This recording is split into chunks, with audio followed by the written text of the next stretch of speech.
So you need this blue color lab manual and also this home-based learning lab manual for these sections. So let's go through this blue color lab manual first. Now, this is the front page, so it's very normal, just a lab manual. And this is a lab manual for SEM 1 and SEM 2, okay? Not just this semester, you're going to use it again next SEM. So make sure you keep it. So these are just the intro. Okay, this is the content. So content 1.0 is the learning outcome. So learning outcome, this one you can just go through by yourself. It's the outcome of the course, and then the guidance, the things that you have to know, and then how do you use the books, and including how to write lab report. They are all under 2.0. Okay, and then our focus would be significant figures. Okay, our focus today, and also the uncertainty in measurement, because you're going to use these two items in every week. So SEM 1, there are 6 experiments in SEM 1. So first one is the measurement and uncertainty, which is the first experiment that you're going to do next week. Okay, so this is the one that we're going to use it for a virtual experiment, your home-based experiment. And I will tell you how to do it after this. Don't worry about that. And then the second experiment is a free-fall motions. Third experiment is actually a projectile motion. So free fall is the one that you're going to do in your house, and projectile motions, you're going to watch a video and then write a lab report. Okay, so there are 3 experiments that you're going to do hands-on, and 3 experiments you're going to watch video and then write the lab report. And then energy is the one that you're going to watch a video again and then write a lab report. Rotational motions of rigid body, again, this is a video. Okay, video and then write a lab report. And a simple harmonic motion is another hands-on experiment that you're going to carry out in your own house. Okay, now these 3 experiments, you're just going to need some simple tools. Okay, you're just going to need some simple tools that can be found in every houses. And then standing wave, if I'm not mistaken, I think no more standing wave experiment, if I'm not mistaken. Now SEM 2, again 6 experiment, but this one we'll keep it for SEM 2. So learning objective is just the objective of the whole program. You go through it by yourself. What I'm going to discuss today is a guidance for students. Okay, so ethic you read it. And then let's look at report writing. Okay, so our main focus would be report writing, because that is what you're going to do next week. So report writing, the report must be written properly in English and explain what has been carried out in the experiment. Each report must contain name, matriculations number, numbers of experiment, title, date, and practicum group. Now, in my class, the experiment, you're going to do it this way. Okay, so let's say this is your foolscap. Now, report writing must be handwritten. Okay, you use your hands, write it down, and then you scan it and upload it to a Google Classroom. Okay, the links that I gave you in the group yesterday. So this is a foolscap paper. Okay, you can use foolscap, you can use testpad, you can use a blank A4 paper. It's fine, okay, as long as I can read your handwriting. So you just write your name here, and then matriculations number, and your practicum group, okay, your class. So after that, okay, you write a title of the experiment here. Okay, so experiment will start from title. And then after that, you just follow the criteria given here.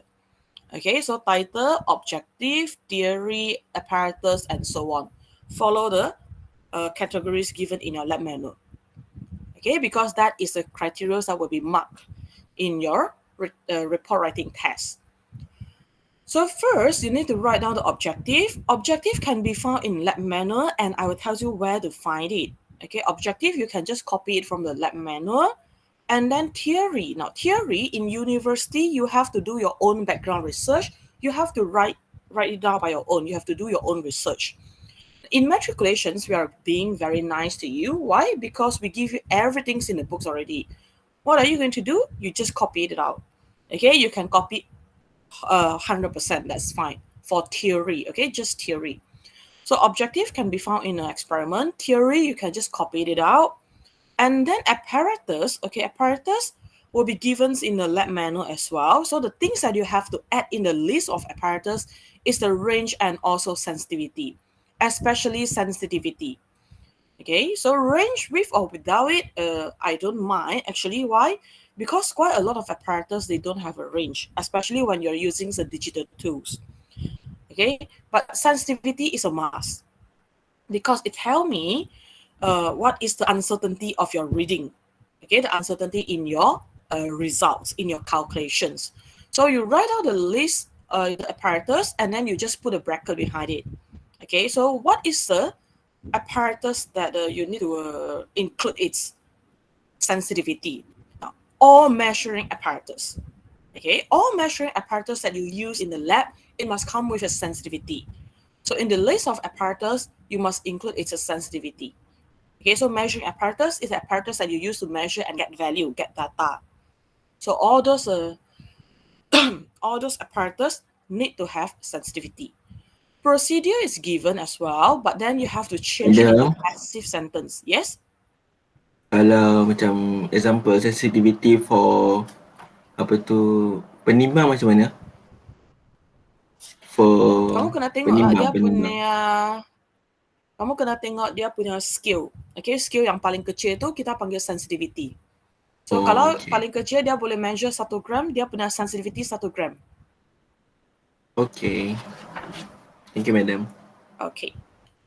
So procedure is given, you have to change it into passive sentence as well. Okay, so you change it by yourself. This one I think you should have learned it in your secondary school, how to change it into passive sentence. All right, so next one is the observation. Okay, observation actually is a result, but in our lab report we combine tables and results together. Okay, so observation actually is your table. Now for experiment that come with graph, there is a graph, and then you do the calculations. Okay, you do the calculations, but then just that we don't call it result, we don't call it table, we don't call it calculations, we give it a name called observation. So you put everything under observation and make sure you write down the name observations in your lab report, because it's part of the format. Okay, in your report writing test, all these subtitle, okay, they are part of the format. If one of them is missing, then 1 mark will be deducted. Two missing, 2 marks will be deducted, and then straight away you get 0 mark in the format. Okay, so you must have all of them because all these subheading, they are part of the format. So tables, okay, tables is very simple. I will tell you what is the things that you need to include in experiment 1. And then graph, we don't have graph in first experiment, so we will keep it for experiment 2. So we discuss it in experiment 2. This one, we'll discuss it in experiment 1. And then calculations. Calculations, again, it depends on the experiment. Different experiment, we have a different methods of calculations, right? So in experiment 1, we do everything in the table. So I will explain it to you after we finish this introduction. Discussion. Now, discussion, I want you to write it in paragraph. Don't give me in point form. Okay, 3 paragraph. First paragraph, you give comments on the results. Okay, you give comments. So your comments, basically, you state the result in the first paragraph, and then you state the percentage of error, percentage of uncertainty. Okay, whether the experiment result is acceptable or not. Okay, if it is not, why? If it is, why? So all those things, you put it in the first paragraph. Comment about the experimental results. Second paragraph, you give me 2 error. Okay, 2 errors. And then third paragraph, you give me 2 precautions. So 2 errors, 2 precautions. Errors refers to the errors that can be found in the experiment. So since you're just watching video, or you're just going to do your home-based experiment, so you try to imagine, okay, what is the error if you do it hands-on, if you do it in lab with the apparatus given. Okay, so you study in your lab report. So you give me 2 or 3. Don't give me more than 3. Right? Don't give me more than 3. But in university, you have to state all errors. Okay, the errors could be up to 10, 20. It depends on the experiment that you're doing. Just like in matriculations, I just want 2 or 3. Why? Because I have to mark 50 lab report every week. So I don't have time to check too many errors in your lab report. Okay, so I can check up to 2 to 3 errors in your lab report. And then 2 precaution is for the third paragraph. All right, 2 errors, second paragraph, 2 precaution, third paragraph. Now, of course, you can do it in this way. Okay, so first paragraph, you give comment. Second paragraph, sometimes students, they give me one error plus one precaution. Okay, so that is fine. Okay, that is fine. You can do it this way as well. And then third paragraph, another error with another precaution. Okay, another error with another precaution. Also can. Or you give me first paragraph, comment, second paragraph, two errors, third paragraph, two precautions. So error refers to the error that can be found in a experiment when you conduct the experiment. Now, precaution, I want you to take note. Okay, I want you to take note. Precautions, you give me some things that if people read your lab report, they know what to do. Okay, they know what to do. You give instruction. So you don't give me a precautions like, okay, we shouldn't do this, we shouldn't do that. You say you shouldn't do, then how are we going to do to avoid it? What should we do to avoid that that types of error? So for example, the error that the students often use is a zero error and parallax error. Okay, zero error and parallax error, I only accept it in first experiment. Starting from second experiment, I don't want to see these two error anymore, because these two error can be used in every single experiment due to the limitations of two and also the limitation of us as a human. Okay, so these two errors actually it can be used in every single lab report. So I just want to, I don't want to see it starting from second experiment. You can use it in the first experiment. Now let's talk about these two error. Okay, zero error is very simple. Okay, if there is a zero error, then what is a precaution? Well, you know already, right? Zero error, if we want to get an actual value, then we use measure value to subtract or add the zero error. Then that is precaution, because you tell reader what to do. Okay, you tell reader, now that I have this zero error, so what did I do to overcome it? I add and subtract, okay, or subtract the zero error. So that is precaution. So for parallax error, now that is the issue when it comes to precaution. Students like to use parallax error. But when they give me parallax error, they didn't tell me how to overcome it. They didn't give me solutions and instructions on how to overcome it. Okay, what they say, okay, what they write in a precaution is we shouldn't do parallax error in the experiment. We need to avoid parallax error. So how are we going to avoid it? I don't know. I know nothing from reading your report. So that is not a good precaution. And I don't want to see that kind of precaution in your report. You give a proper suggestions where people read your lab report and then they know what to do. Okay, bagi sesuatu cadangan yang solid kita kata. So apabila orang baca lab report Anda, orang itu dia tahu, oh saya kena buat begini, begini, begini untuk mengatasi error tadi. Saya kena buat begitu, begitu, begitu untuk mengatasi error tadi. Okay, kamu jangan bagi saya precautions, kita jangan buat error ini. Dan macam mana nak jangan buat. Alright, so that is the types of precautions that I don't want to see in your report. And then, okay, it says answer the questions given. So basically, the questions, they were mentioned in the procedure, you just answer it. So answer the questions, you can put it in the first paragraph. Okay, you can put it in the first paragraph. So conclusion is the last part in the lab report. So you state briefly. Now, always go back to the objective. Refers to objective. Then you will know how to answer it. So if the objective asks you to measure, for example, experiment 1, measure the length of the book. So did you manage to measure it? If yes, then objective is achieved. That is your conclusion. Okay, objective is achieved. Objective is not achieved. Then you state the result as a proof. All right, so you write objective is achieved. The length of the book is 10 cm. Okay, done. All right, so that is how you write conclusion. You briefly refers to the, okay, you briefly mentions the results. You don't have to explain the result.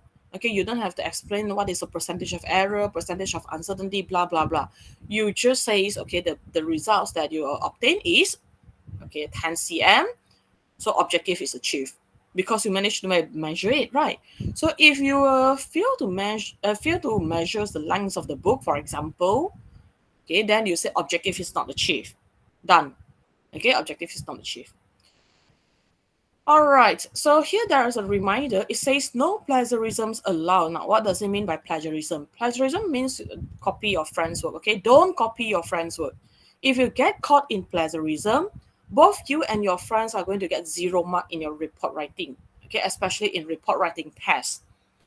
So make sure no plagiarism is allowed. If you do this, if you commit this, I would say a mistake. I won't say crime. Okay, you commit this a mistake. You do this mistake in your university. You have to repeat whole semester.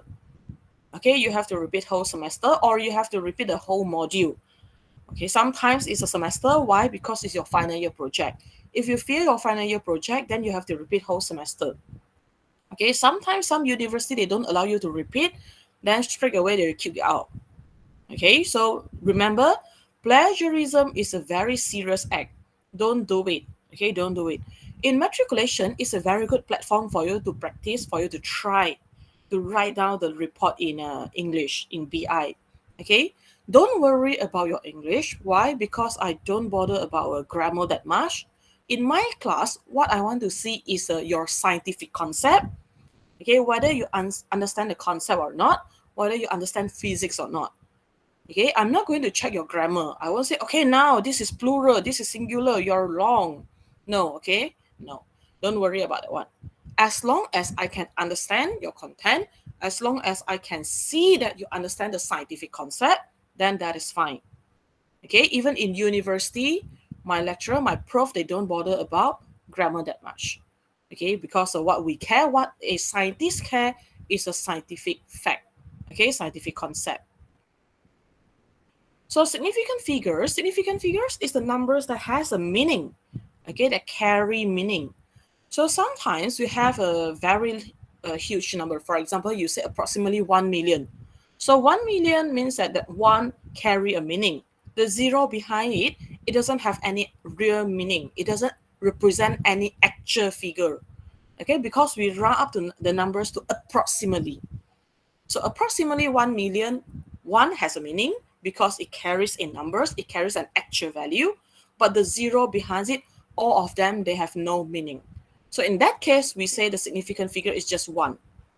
All right. So we'll go through the examples after this. So this one, okay, you can get some input from your lab manual. So there are the rules here. I will give you some example. Okay, so here there's an example. So significant figures, and then uncertainty in measurement. Now, there are two types of uncertainty in measurement. One is the values that you measure directly from the experiment, which we call single reading. So single reading is the readings that you obtain directly from apparatus. Okay, you measure it with measuring apparatus. So that is what we call single reading. So in single reading, there are 3 types of possible uncertainty, possible mistake. Okay, depends on whether you're doing single point, 2 point, or you're using vernier scale. And then we have a so-called repeated reading. Repeated reading basically is the average value. Okay, you measure multiple reading, multiple times, the same reading multiple times, then you take the average. So that is our repeated reading. Okay, and then a straight line graph, this one we will keep it for experiment 2. Okay, this one we'll keep it for experiment 2.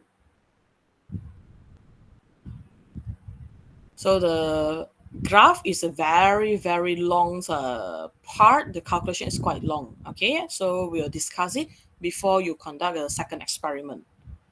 Because if I explain it to you now, most probably you don't remember already, okay, when we proceed to a second experiment.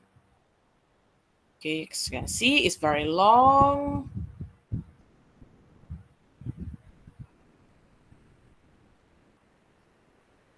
All right, I think we're on the first experiment now. So experiment 1, measurement and uncertainty. Now, for the experiment that you're going to do it at home, ya kenapa? Ada orang buka mic kan? Any questions? No, madam. Okay. So first experiment, since it's the experiment that you're going to do it at home, you don't look at the manual in this blue color manual, okay, in this blue color ebook. So this is not the one that we're going to look at. What we want to see is the one in your virtual lab, okay, in your home-based lab. So home-based lab, home-based experiment, the lab manual, you go to page 24, section 3 for physics experiment. Okay, so I think section 4 is biology, section 5 is chemistry, if I'm not mistaken. So you just focus on section 3, physics experiment. So let's go to the first experiment. So experiment 1, measurement and uncertainty. So this is your first experiment, and this is the title of the experiment. So this is the things that you need to include in your lab report. And then we have learning outcomes. Now, in your lab report, you don't write it as learning outcome. You write it as objective. But then you don't copy everything straight away from this manual. Why? Because learning outcome and objective of the experiment, they are slightly different. Learning outcomes, it refers to the things that you can learn throughout this experiment. After you finish the experiment, what is the things that you can learn?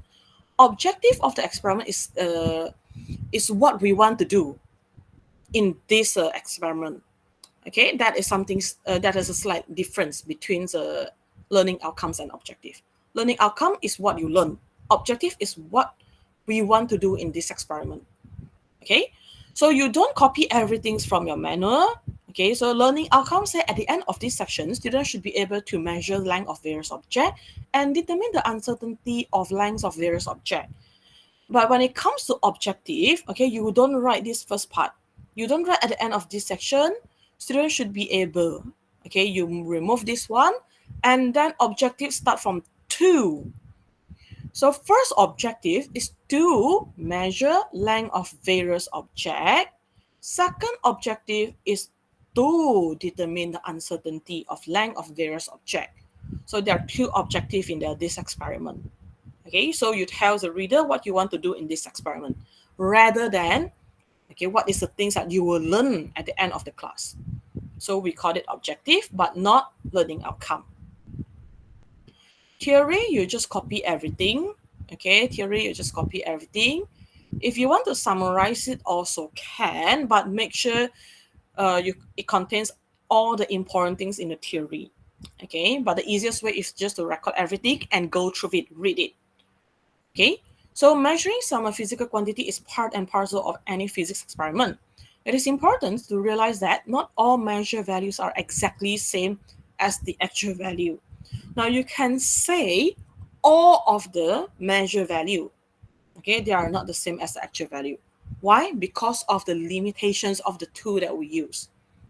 Okay, even if you use a weighting scale, it is very sensitive. It can be measured up to 6 or 7 decimal place.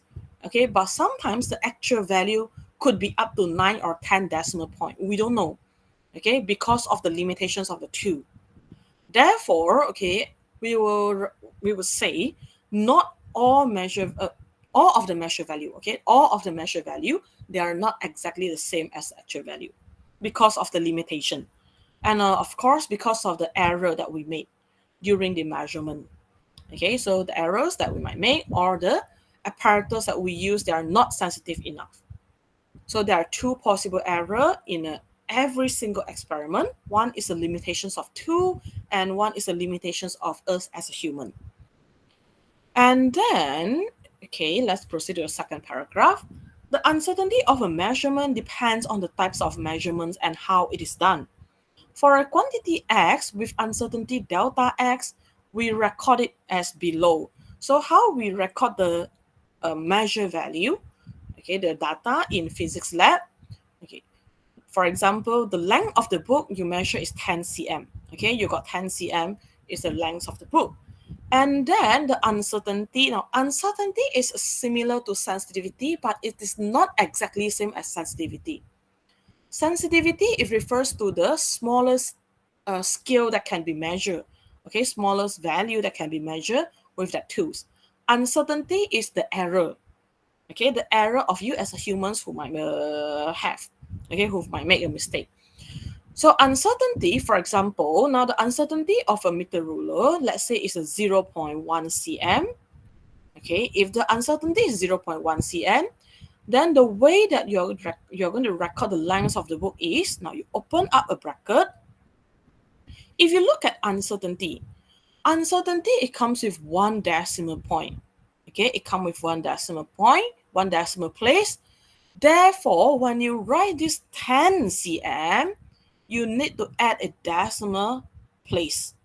Okay, so it becomes 10.0, 1 decimal place as well.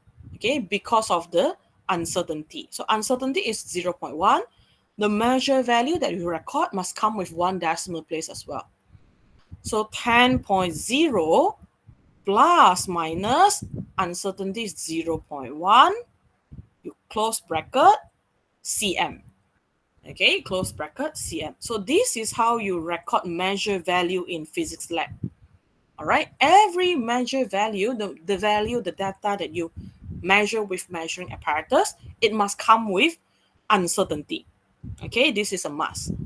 And then how you record it is like this. Okay, you measure the length, you measure the height, okay, the height of the tables, the length of the books, the length of the strings, or even if you want to record the speed of something with a stopwatch. Okay, stopwatch also come with uncertainty. Okay, because you're using the digital scale, you don't know how they round up the value. Therefore, there might be some error in the final value, and that error we call it uncertainty. Okay, it could be round up, it could be rounded down, what you don't know.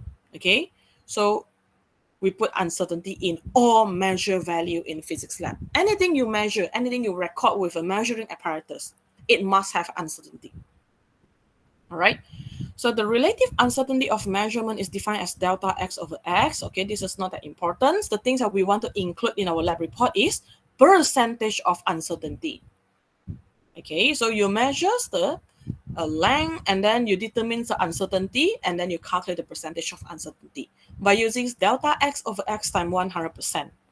Okay, and this is the values that you need to include in your first paragraph. So first paragraph, you mention this value, okay, the length, the results, and then you mention the percentage of uncertainty. Okay. So single readings and then repeated reading, they are all part of the theory.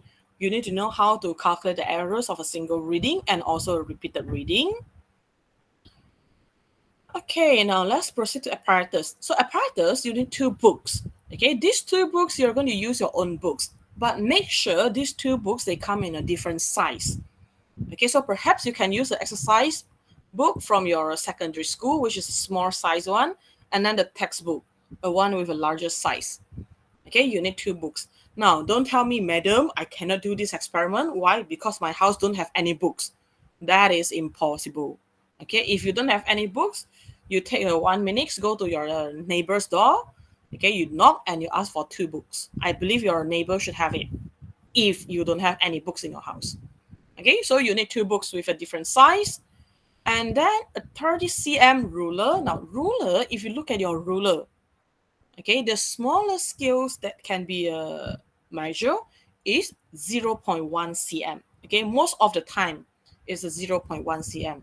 Some ruler can read up to only 0.2 cm. Okay, for some ruler, but most of the time it's a 0.1. So you just write plus minus 0.1 cm. Okay, plus minus 0.1 cm. So that is how you record sensitivity. So 30 cm meter ruler, you also have to prepare by yourself. Now, if you don't have a long ruler, don't worry about that. You just use a short ruler. Okay, you just use a short ruler. Just make sure you have a ruler. All right. Don't risk yourself, go to a bookshop and get a long ruler. Okay. And then these 4 apparatus, they are all virtual item, virtual object. Okay, they are all virtual object that can be found in the website. The link will be given at the end of this lab manual. Okay, so a vernier caliper from website, a micrometer screw gauge also from the website, 2 oval-shaped objects from the website, and 2 dumbbells also from the website. Okay, so these 4 items, they are from the website. They are all virtual apparatus. Okay, virtual apparatus.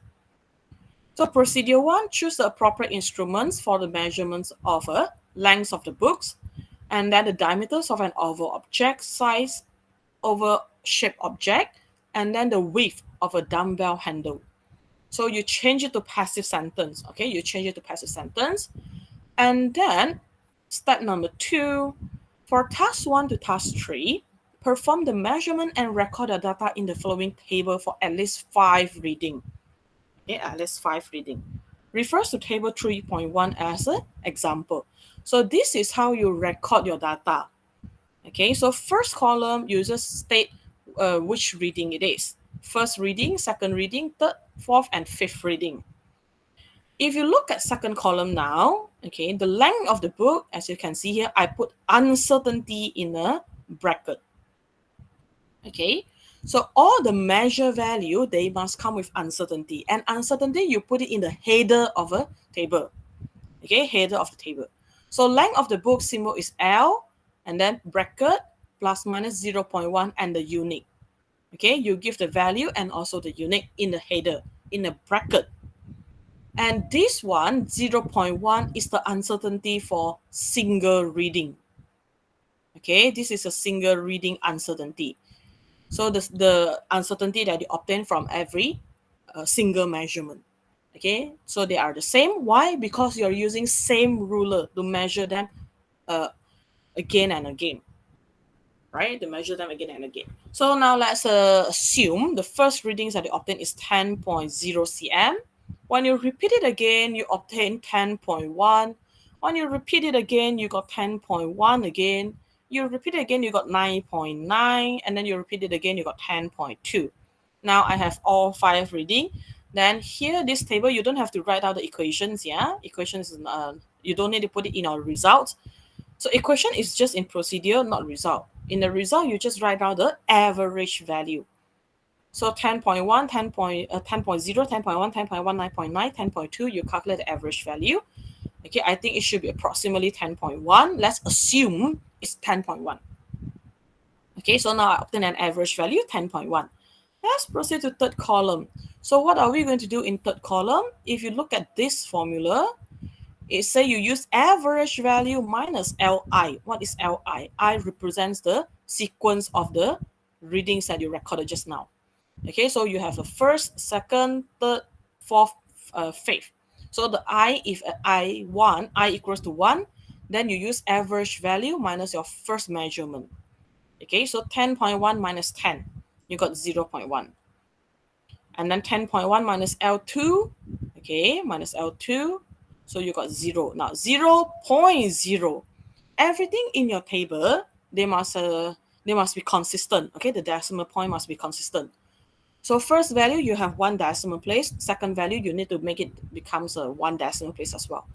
So you put 0.0. So third reading, again 0.0.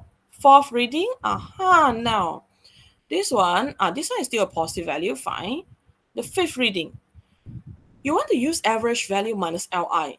Now you use 10.1 minus 10.2, you're going to get a negative value, right? But if you look at the equations given, there's a modulus sign. So when there's a modulus sign, it means what we want is a positive value. We are going to ignore the negative sign. So this one, even though you use 10.1 minus 10.2, it is equals to negative 0.1. We are just going to record it as 0.1. Okay, we are just going to record it as a 0.1. So it will become a positive value. So you calculate the average value. Now, sometimes, well, it's not sometimes, most of the time, okay, especially when you use meter ruler because it is not sensitive. So most of the times you're going to get 0.0 here. Okay, after you add up everything and then you calculate average value, you're going to get 0.0 here. You leave 0.0 in the table. But when you rewrite it in a result, okay, outside the table, you need to combine your average and also delta L bar, okay, in a result. So you are going to record it like 10.1 plus minus. Now, don't write 0.0. It is impossible to get 0.0 error in your experiment. Okay, there must be some error. So what are you going to do if you get 0.0 in your table? You go back to single readings error. Okay, we use the uncertainty for single reading. So 10.1 plus minus 0.1 cm. So even though your tables you obtain 0.0, but when you rewrite it in this x plus minus delta x form, make sure you use a single reading error. Okay, this is only if your delta L is 0.0 in the table. All right. So you repeat this table for the object, okay, for different object. So length of the books, okay, you have a books, so you have a first table for books, and then second table also for the books, third tables for the oval object, and then a fourth table for dumbbell. Okay, for dumbbell. So repeat step 2 for another one object with different size, and then determine the percentage of uncertainty for each set of the reading. So you see, that's what I told you, you need percentage of uncertainty. So you calculate it, you complete the tables, you write down the result in this form, and then followed by the percentage of uncertainty. That is the sequence in your observation. Okay, and then after you've complete first experiment, first object, you repeat for the second object. After you complete the second object, you continue with the third and fourth object. Right? So for step number 5 and step number 6, you don't have to write it in your procedure. Okay, you just carry out the experiment. Now, for this is a micrometer screw gauge. This is for the oval object, and then vernier caliper is for dumbbell. Okay, it's for dumbbell. Okay. So either you scan the QR code here, or you copy the link and then paste it into a browser. Okay, and then you conduct the experiment. You explore it, you tried it first. If you got any questions, you may ask in the group. Okay, you explore it first and see how are you going to do the experiment. So when you do the experiment, make sure to take a screenshot as proof. Okay, so screenshot the best picture of measurement with one reading for each task. So micrometer screw gauge, the oval object. Okay, when you want to record the reading, you take a screenshot, and then dumbbell, when you want to record the readings, you take a screenshot, and then put the pictures in the lab report. Okay, you put the pictures in a observation. So that is for oval object and dumbbell. Now, for Android user, if you truly cannot access these two websites, okay, you cannot open these two websites due to some unknown reason, then you can download this app. Okay, you can download this app from your Google Play Store, Vernier Caliper apps. Or you can scan this QR code to download it. So you have two choices. Either you go to Google Play Store and search Vernier Caliper, or you scan this QR code, right? So this is for Android user. For Apple user, unfortunately, there's no app for you. So you have no choice but to keep trying until you can open these two websites. Okay? So that is the end of procedure, I think. So this is for the apps user. If you download the apps, then you're going to have an interface like this. Now, there are plenty of tools given in the apps. The one that you're going to use is the first one and the third one. Okay, first one is for the micrometer screw gauge, and then the third one is the vernier caliper. So you can use these two apps. Okay, but of course, I would prefer you to use the tool from the website, not the apps. All right. All right, that marks the end of your first experiment. So far, any question regarding this first experiment? Now, this experiment, on paper, you should do it next week in your lab section. All right. But since it is a home-based experiment, I will leave it to you. When you want to do the experiment, it's totally up to you. You want to do it today, also can. After we finish this class, straight away, you can do the experiment already. Now, if you don't want, you want to do it tomorrow or weekend, it's fine. It's totally up to you. You want to do it next week during the lab section, also can. Right? So I won't set a time for you. I will just give you the deadline. So within these 2 weeks, when you want to carry out the experiment, it's totally up to you. Even though on paper, you should be doing it next week. If you want to start it this week, because now you look at this today class, you look at this section, the Google Meet, you know how to do it already. You want to try, you're very excited because this is your first experiment. Go ahead and try it. Nothing's wrong. Okay, nothing's wrong. Madam, Right? Yeah? Kalau contoh macam saya buat, Yes? lepas tu macam saya nak check dulu dengan madam. Maksudnya tak hantar betul-betul lah. Check dulu kalau macam apa tu, ada benda yang salah ke tak apa ke. Boleh tanya, tak ada masalah. Okay. Memang boleh tanya. Jangan risau. Okay, kelas saya galakkan kamu tanya. Jangan buat salah, kena marah baru nak, oh maafkan saya. Tak nak. Okay, so tanya saja. Don't worry. Alright. So, kita dah siap dengan ni. Next. So this is a pre-lab. Okay, this is actually your homework. So by right, the lab sessions on in your timetable is a 2-hour slot, right? So first hour actually is for us to discuss the things like just like how we did just now, like what I did just now. Second hours actually is for you to complete this pre-lab. But now this pre-lab I'm going to give you as a homework. You can do it at any times you want. Okay, so I don't like to give you a time. I don't like to set time for you. Okay, I like to give you freedoms. You decide when you want to do it. So this one, okay, by right, you should spend 1 hour to do it, the second hour in a lab session. So now I give it to you, do it as your homeworks. Okay, so you complete it by yourself. If I'm not mistaken, they will give the answer next week. All right. So yeah, you tried it first and then you check the answer next week. Okay, so you complete all these things. So this is a complete table 2. Make sure you look at the diagram carefully. Zoom it in if you cannot see it. Okay, and then record the uncertainty. And then state 2 types of reading. We discussed it just now. We have a single reading and then we have a repeated reading. Okay, single reading, repeated reading. So the average value and uncertainty can be found from the books. Okay, now starting from number 7, okay, they are all questions related to your experiment. So if you can answer everything correctly, it means you understand this experiment. You can do this experiment without any issues. Okay, so you complete the questions. Okay, you complete all of them. So this one, how to record the readings, how to read the readings. I will give you a handout in the Google Classroom. So this handout, it shows you how to take a reading. Okay, from a main skill and also from a Vernier skill. Okay, so it tells you how that Vernier Calipos reading. So the correct reading, how should you record it?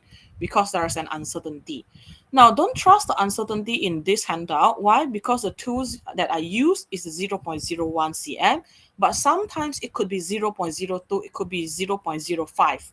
It depends on the apparatus given. Okay, and then it tells you how to eliminate the zero error. Okay, what is the things that you should do in case there's a zero error? So this handout is very useful. You can use it until SEM 2. Okay, so here you got a micrometer screw gauge. Okay, so you have a micrometer screw gauge, how to record the main reading, how to record the Vernier reading, and then how to record the final reading. How should you write it down in your lab report? Okay, so again, the value given here is 0.01 mm. Don't trust it because sometimes the tools that you use, okay, the tools that we have in the lab is 0.02 mm or 0.05 mm and so on. All right, so this is just an example that shows you how to record the reading. So what should you do if you have a zero error? What does it mean by positive zero error? What does it mean by negative zero error and so on? Okay, then of course there are some exercises. So this handout, I give you as a extra readings in your Google Classroom already. So make sure to join the classroom with your own personal account, okay? I didn't set up the account, the Google Classroom for Delima account. Why? Because there are some students, they still haven't received their Delima account yet. So if I create classes with a Delima account, then that means they cannot join class. All right, so for SEM 1, I'm going to use a personal account. So make sure you join with personal account first. But of course, change your name to a proper name. Don't give me Korean name. When I open up the Google Classroom, almost pengsan. Okay, got Korean person, got a Japanese, macam-macam orang ada. All right, so make sure you change it to a language that I know. All right, now let's go to significant figures. This is the main focus. Okay, this is our main focus now. So significant figures and uncertainty analysis. So significant figures, okay, the numbers of significant figures in a number is the numbers of digits whose value are known with a certainty. Okay, means that you know the actual value. You are very sure it represents 1, it represents 2, it represents 3. Okay, so it carries an actual meaning. So for example, now I give you true example here. Okay, I use all same values so that you can see it clearly. What is the difference? Okay, between one significant figures, two significant figures, and three significant figures. So first example, if we say it is roughly 80 km between two cities, and there's only one significant figures, okay, then there's only one significant figures. Why? Because it says roughly. Roughly, it just says, okay, it could be 79, it could be 81, but when you round it up, it becomes 80 km. So the actual value, okay, the values that represents the actual meaning, the actual situation is number 8. Okay, number 8, it has a real meaning. And then this 0 is not significant figures. We just call it placeholder. Why? We know this 8 is 80. Why? Because of a placeholder 0 here. If you got 2 placeholder, then 8 become 800. If you got 3 0, then it becomes 8,000. So this 0, it just tells us whether it is 80, 800, 8,000, or even 8 millions. Okay, other than that, it has no function. It doesn't represent any actual value. If you say this is two significant figures, then you know it is exactly 80 km. Then both of them, they carry a meaning. 8 truly represent 8, 0 truly represents 0. Okay, but now you say roughly 80. So it is very close to 80. The values that have an actual meaning is number 8. This 0, well, it has no meaning. It doesn't represent any actual value. Okay, so in this case, we say it is one significant figure, which is number 8. Okay, so number 8 is a significant figure because it is the only numbers that has a meaning in our measurement. Now let's look at example number 2. Now you say it is exactly 80 km, okay, with an accuracy 1 to 2 km. So now I know the accuracy is 1 to 2 km. Okay, so the smallest value that I can measure is 1 km, for example. So now I measure, so I got 80 km. So this 80 km, it represents exactly 80 km. Okay, exactly 80 km. 8 represent 8, 0 represents 0. Both of them truly represents the actual value, the actual situation. In this case, we say 80 is two significant figures. Because now 8 represents 8, 0 represents 0. 0 is no longer acting as a placeholder. Okay, it truly represents 0 in our situations now. Now, case number 3. Again, we say we got a precisely 80 km, but now our tools can measure up to 0.1 km. And you got an exact 80 km. So what does this mean? It means what we have is actually 80.0 km. You need to include this 0.0 because of the sensitivity of the tool 0.1 km. So in this case, we say this 80 is actually 3 significant figures. Okay, because you can measure up to 0.1 and you get exactly 80. So you got 80.80. In this case, it is 3 significant figures. All right, so these are the difference. Okay, these are the difference between these 3 80 km. Roughly, precisely with accuracy 1 km, precisely with accuracy 0.1 km. So 3 different situations, 3 different significant figures. Right? So this is a very good example. So I think it tells you, it let you see, it let you imagine what is the difference between 1 significant figures, 2 significant figures, and 3 significant figures. Okay, now. Okay, next what we want is to see the rules of identifying significant figures. Okay, we want to identify significant figures. So non-zero digit, they are always significant. Okay, non-zero digit. What does it mean by non-zero digit? Non-zero digit, it means for all value from 1 until 9. Okay, from 1 until 9. Why? Well, definitely you know the actual value in order to write down the numbers right. So therefore, all non-zero digit, they are always significant. So case number 1 is very simple. Now, case number 2. Final or ending 0 returns to the right of decimal point. They are significant. Why? Well, usually we only add this decimal point if our measuring apparatus can measure up to this accuracy. Therefore, okay, for 0 on the right side of a decimal point, they are always significant.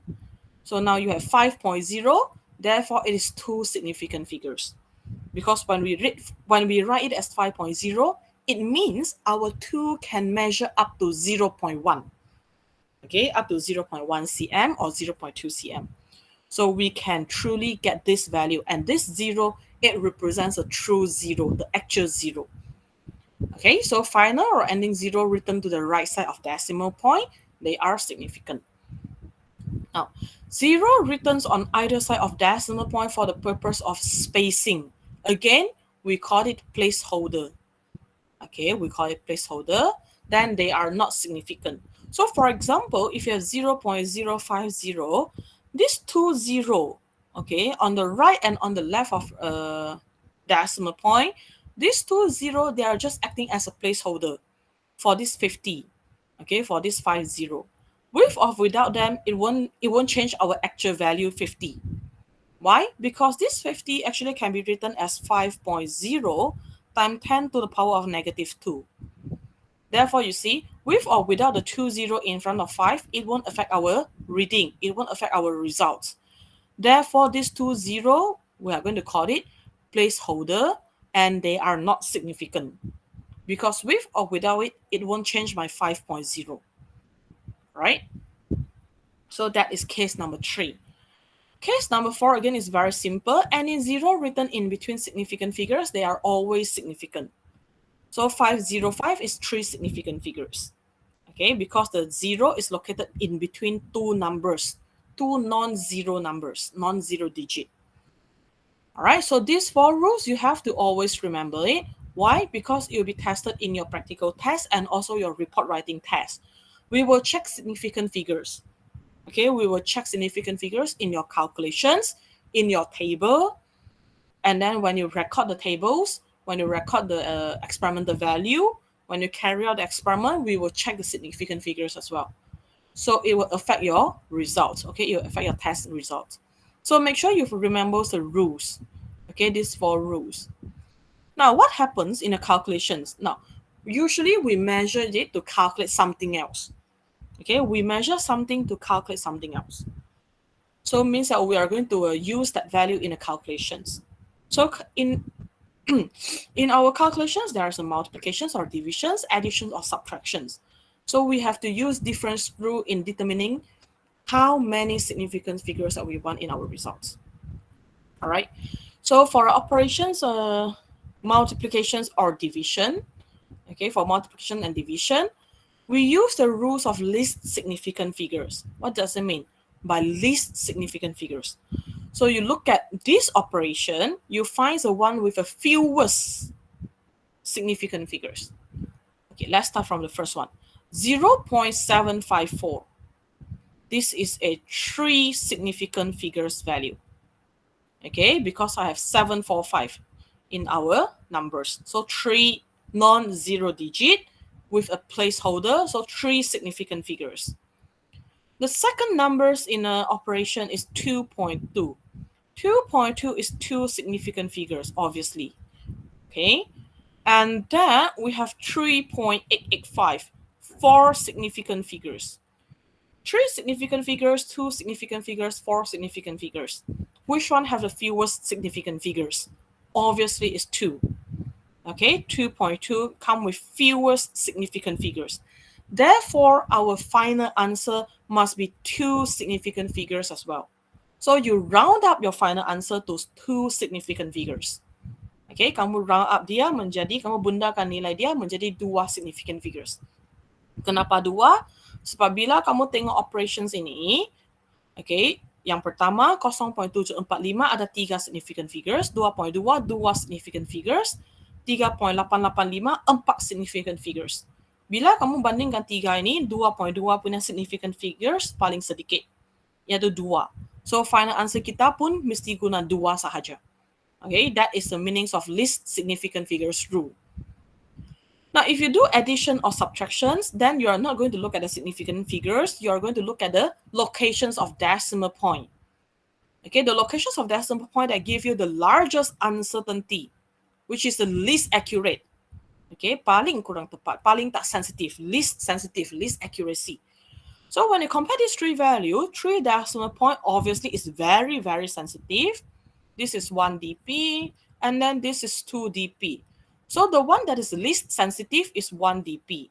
Therefore, your final answer is 1 decimal place. Okay, if you are doing addition or subtraction, then you follow the least decimal point rules. If you are doing multiplications or division, then you use least significant figures rule. All right.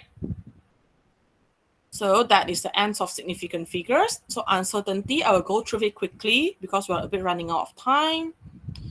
Okay, so this is how you write the answer. I explained it to you just now. Measure value, uncertainty, and then unique is outside the bracket. And then you calculate the percentage of uncertainty. And remember, decimal point must be consistent. So if uncertainty is 2 decimal point, measure value must be 2 as well. Okay, measure value must be 2 as well. Now, how are we going to determine, okay, a measurement with a smaller percentage of uncertainty is more accurate. So how are we going to determine the uncertainty for single reading? Now, if you have a measuring apparatus that with a fixed end, okay, usually this one, it comes with a metal plate here that stop your object from moving forward. Okay, so at this point, we know this part straight away is equals to 0. Okay, so you don't even have to read it. What you have to do, you just take a reading at one point. Okay, so you just take a reading at one point. Therefore, we call it single point reading. For single point reading, uncertainty is half of the smallest division. Okay, half of the smallest division. So this one, you don't have to determine where is 0. You use a metal plate to stop the object and straight away it represents 0. And then you record the reading at one point. Okay, now, the second case is what we call 2-point reading. 2-point reading, you record the reading twice. Now, even if you have a meter ruler, the meter ruler starts from 0. You place the object beside 0, and then you measure it. Let's say you got a 5 cm here. In this case, actually, it is a 2-point reading. Why? Because you make your first reading at 0. This is your first point. And then you make a second reading at a 5. So this is a second point. So even though it starts from 0, but you are the one that determine the location, the positions of 0. Therefore, we say you make first error when you determine the positions of 0. It's unlike just now. Just now we use metal plate to stop it. So whenever the object touch metal plate, we know it's 0. But when it comes to ruler, you are the one that determines the locations of 0.